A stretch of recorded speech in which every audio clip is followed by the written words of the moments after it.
before I let you go, I can't let you go or anybody go without asking about the biggest fight in like the past 25 years. Man, we got Spence, we got Crawford. They finally getting it on, brother. Hey, how you for real? Hand clap. I gotta give a clap, round of applause to them making it work. And you know what? Shout out to Tank and Ryan Garcia. I think they got this shit started. I think when Tank and Ryan Garcia put this aside and made it happen, they put pressure.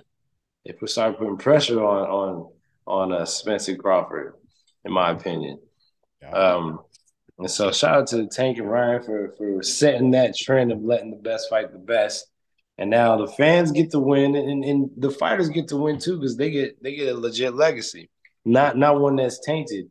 And I'm not saying that Floyd Mayweather's legacy is tainted, but that Pacquiao Floyd fight, it should have happened 6 years before it did, and it was such a disappointment that no one even talks about that fight. That was the fight to be made. That was the Spence Crawford joint, and I'm just happy that Spence and Crawford are not letting it go so far past the prime that we don't even care to talk about it no more.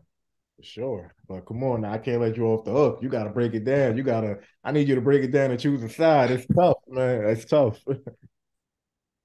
I'm and I don't 100% believe this because Spence is a monster. You know, I saw an interview with Derrick James and it made a lot of sense. He's like, they talk about Spence being basic. He's like, the San Antonio Spurs, Tim Duncan, Yeah, some of the best players in the game, they were just basic. Some of the best fighters in the game were basic.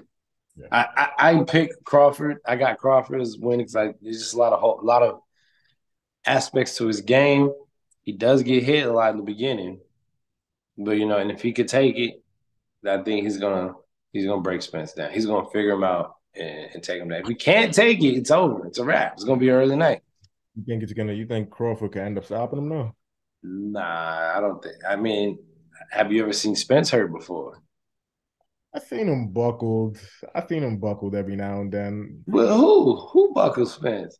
There was one guy, he was really young. He was probably like 7-0 or something like that. And then Okay, Ugas fight, I seen Ugas not when he spit out the mouthpiece, but I seen Ugas at one point. It seemed like Spence got buzzed him right, yeah, buzzed him a bit. Okay, Ugas is a big, strong guy too, but I don't think Crawford would stop him. I don't see that happen necessarily, but I do see him breaking him down. But Crawford, when is Crawford not stopping somebody?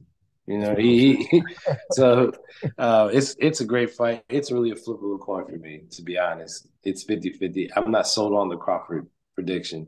Um, I just know that Crawford is strong too. If we're looking at, well, Spence's strength is going to be the deciding factor, it's like I wouldn't count on that because Crawford's strong too. You know what I mean? That little motherfucker, he be wrestling heavyweights, yeah, folding them up. You know what I mean? He's body strong. He's strong. yeah. So yeah, it's a flip, man. Spence, they're both gonna try to break each other down. I just can't wait. I'm excited.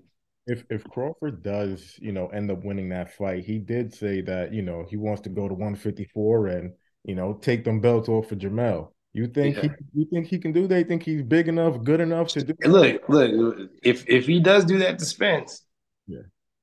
absolutely, because Spence could do that to Spence could probably take those belts from Charlo. Hmm. Okay. Not easily, but it's possible. It's definitely.